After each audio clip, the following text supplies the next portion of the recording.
real because Biggie probably couldn't tell him what he wanted to hear. Pac was the kind of person that's like, he all in. He with you, he with you. So in so many words, if Biggie knew, or if somebody from Biggie's camp knew Pac had got shot or who shot him or who robbed him, Pac felt, tell me that.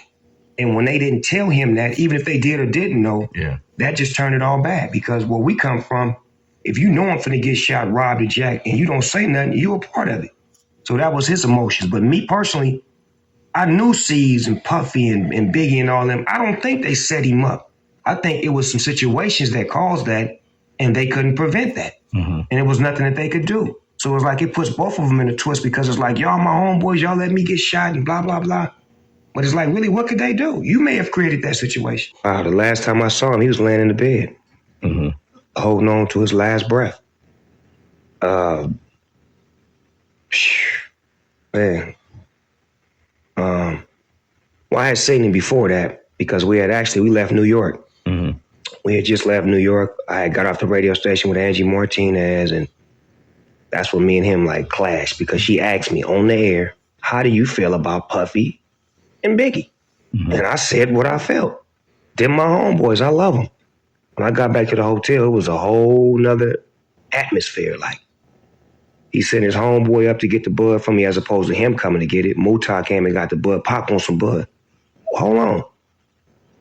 Tell him to come up here. He ain't coming up here. Give me the bud. I'm going to take it to him. So I felt funny. And then my uncle said something about, they downstairs talking and blah, blah, blah. So when we got on the plane to go back to L.A. the next day, Suge didn't let none of my security ride with me. I had to ride on the plane with him, his homies, and Pac. And it was the most uncomfortable ride I ever had in my life because my nigga didn't say nothing to me the whole ride. And that's a 5-hour flight on a private plane. Yeah. So I walk up to him like maybe 3 hours into the flight, sit next to him. I'm like, you going to Vegas, cuz? And he turned on me like this and started talking to somebody else. So I'm like, all right. So I go in the back, put the blanket on my head, knife in my hand, fork in my hand, and just sleep the rest of the ride.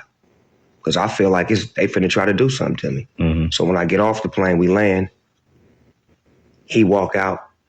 I got a Rolls Royce, he got a Rolls Royce. He walked down the steps, I walked down the steps. We meet right here. I'm like, cuz, you going to Vegas? He do me like this. Went his way and he went my way. Next time I get a call, niggas like, turn on the news, cuz. I'm at Warren G house. We turn on the news, we see yellow tape, Suge BMW. Call Suge, he like, yeah, they whoop, come on out here now. Drive out there, I see him in the bed, laid up, no words, no conversation. I see Jesse Jackson, his mama. His mama pulled me to the side. She make me feel like a real player, because she tell me, my baby loved you, and I love you. And I don't care. She just hit me with what I needed to hear, coming from a mother, because she was strong at the time. Everybody else was crying and breaking down. She was real strong. And she just held me real tight, and she just said a prayer with me. And I know I went there, I hollered at him for about 20 minutes, and I went in the bathroom, I fainted, I threw up. I just was like, I was gone. Like because me and my homie wasn't straight. You understand what I'm saying? It's like, I'm not even gonna be able to apologize to him, or even just to tell him, I feel you, I'm wrong or whatever. We never got that day, and that's the way it ended with me and him, to where he passed away, and I never got a chance to, apologize or even just tell him, what is it? How can we fix this?